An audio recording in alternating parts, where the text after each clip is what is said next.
buen día, estimados amigos. René Sanchinelli para la noticia en Guatemala. Tengo el agrado hoy de tener aquí al máster en Políticas y Comunicación, Aldo Bonilla. Muy conocido en Facebook y las redes sociales, se ve que maneja el tema de la comunicación y él también es un experto en migración. Y el día de hoy pues lo vamos a interrogar. Aldo, bienvenido. Muchas gracias, René, a tu servicio. Gracias vos. Mira, ¿estuviste cuánto tiempo trabajando en migración? Tres años. Los últimos 3 años. Yo quería preguntarte, ¿realmente la migración es un fenómeno en Guatemala o es un negocio del gobierno? Probablemente hay varias aristas en el tema. Una de ellas es precisamente la más cruel de todas, es que es un sistema político, un sistema económico que provoca la ruptura de las relaciones familiares debido a los problemas de carácter económico. El problema económico no es el único motivo o detonante de la migración en Guatemala, sino hay varias características que deben de ser consideradas siempre con mucho detenimiento, porque podría en algún momento pensarse incluso que sería algún tipo de manipulación sistémica, ¿no? Porque hay en juego muchos intereses. La mano de obra joven en Guatemala no está siendo empleada. El volumen de nuevos graduados cada año sigue incrementándose mientras las oportunidades de trabajo se reducen. Hay también un círculo perverso que provoca una deficiente calidad de inversión, lo que a su vez trae una deficiente demanda de empleos, principalmente de empleos especializados, y un gran volumen de empleos con ninguna especialización. Alguien que te puede servir para muchas cosas, encontrás a muchas personas. Y debería de ser al revés, es una condición que Guatemala tiene por diversos motivos. Cuando tengo la oportunidad de platicar con jóvenes sobre este tema, yo les recuerdo que una persona que supera el 6º año de primaria automáticamente se convierte en una minoría en este país. Solo en el tema de egresados universitarios que no superan el 2% de la población en este país, demuestra la carestía de calidad, no solo de mano de obra, sino de vida, que en algún momento provoca este tipo de migraciones. Sí, ¿no? Y vemos también el fenómeno de los niños que se dio y que precisamente nos trajo recientemente al vicepresidente de Estados Unidos a tratar de negociar una solución a su problema localmente. ¿Crees que eso va a fructificar lo del Triángulo Norte Centroamérica para limitar la migración?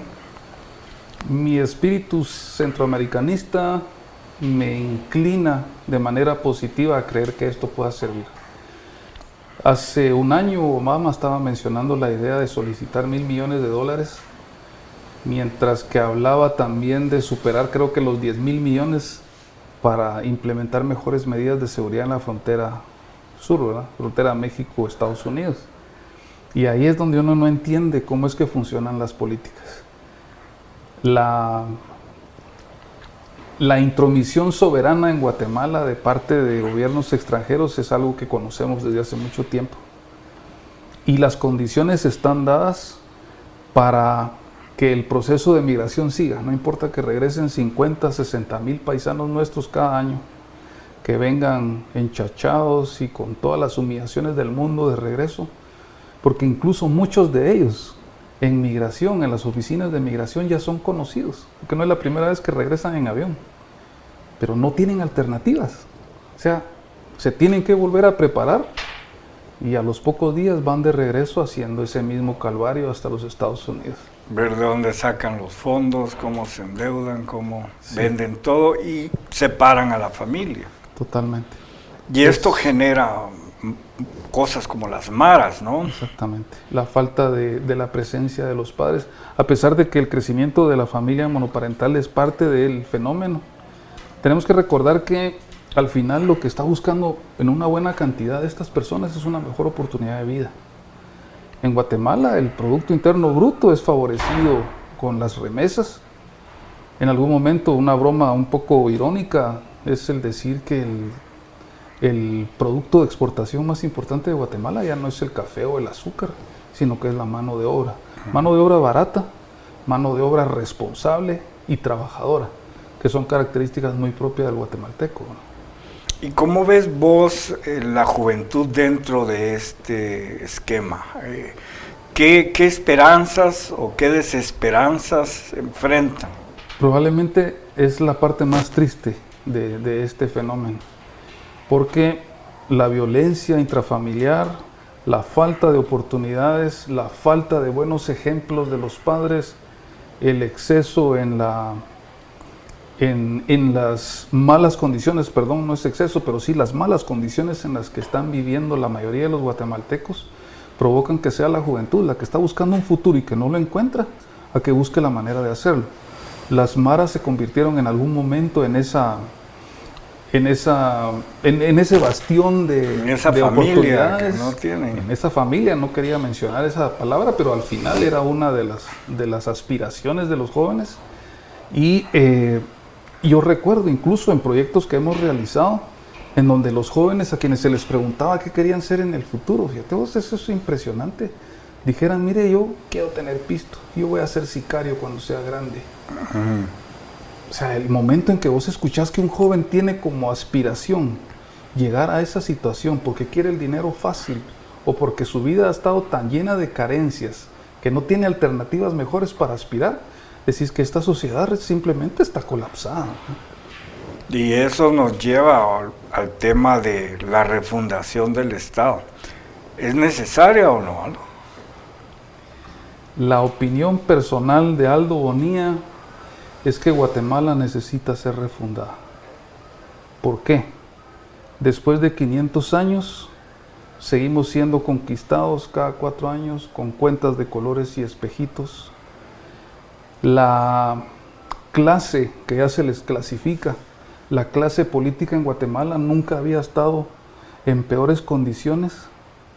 Cada gobierno que pasa se rompen los récords de corrupción, de ineficiencia, de absoluta mediocridad, al extremo que muchas personas reclaman la vergüenza de tener las autoridades que tienen cada vez que hablan o dicen algo que está totalmente fuera del contexto de una realidad que nosotros sufrimos todos los días.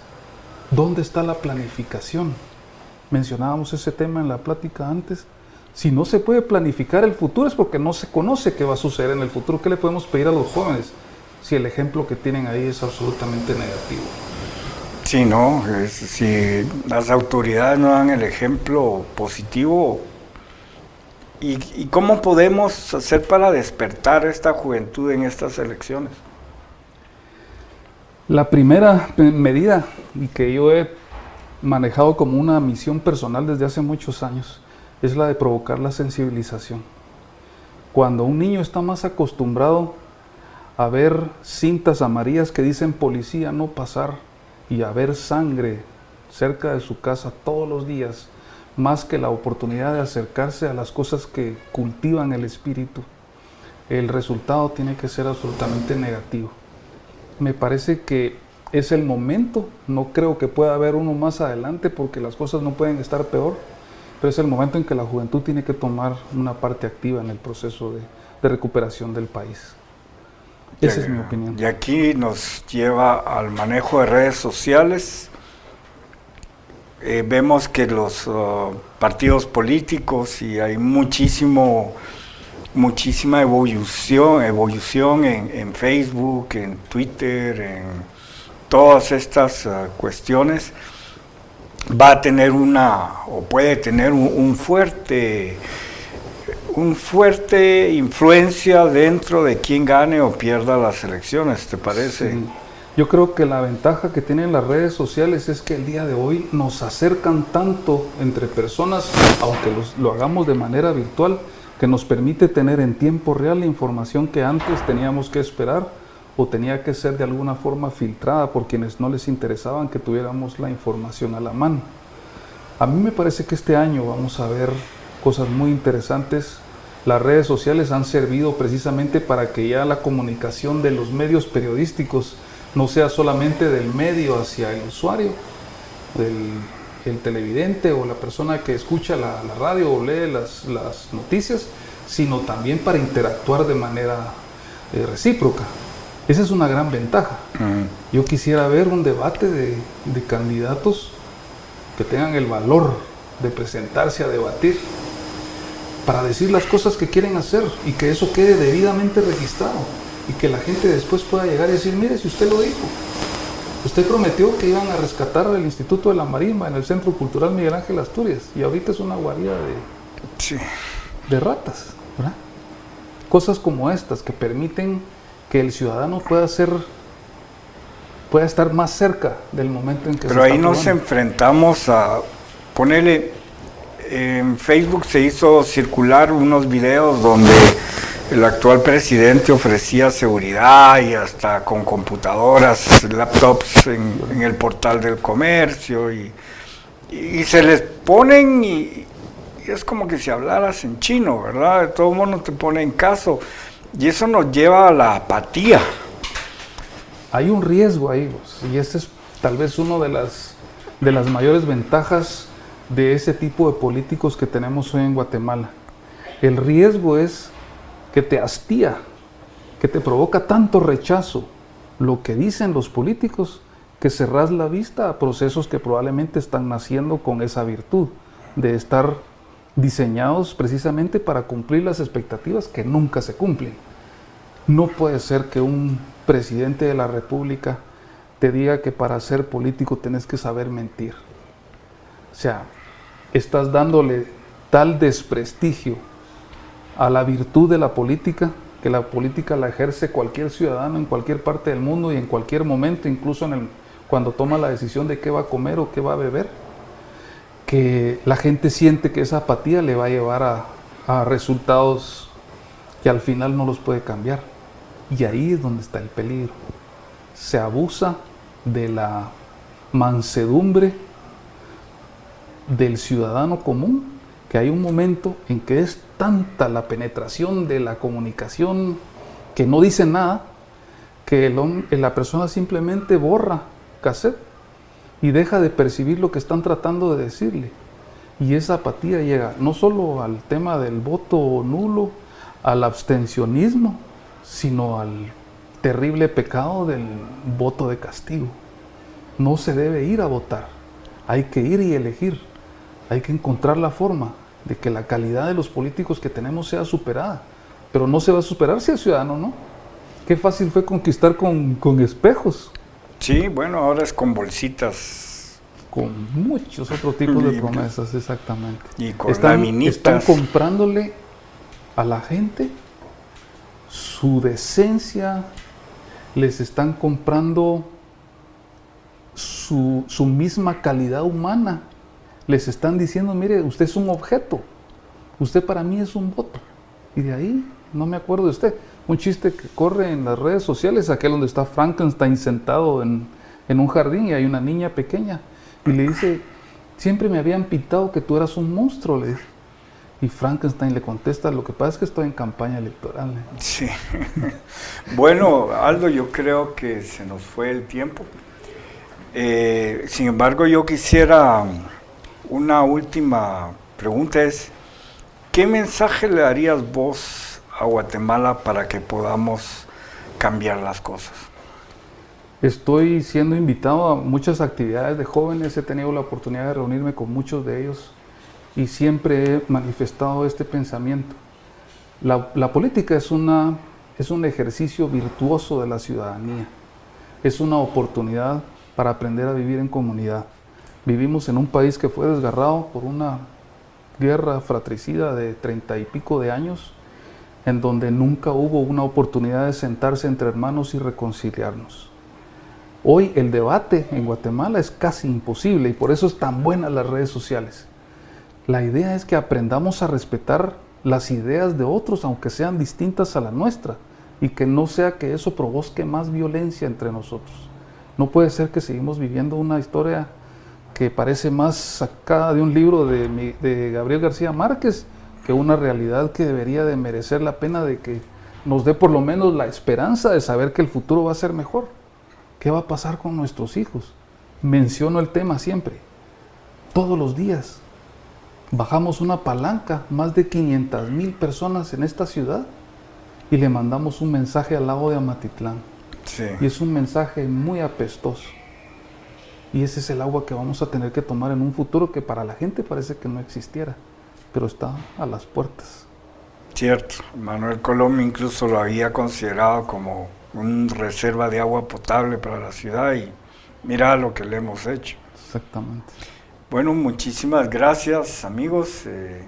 René Sanchinelli tuvo el privilegio de hoy de platicar con Aldo Bonilla, muy conocido en las redes sociales, una persona que incluso fue candidato a diputado del Parlacén en una oportunidad. Yo también le eché riata al Parlacén, lo admito, lo confieso. Ya hablaremos de eso después. Para la noticia en Guatemala, René Sanchinelli y Aldo Bonilla, aquí Somatando la Opinión. Hasta la próxima.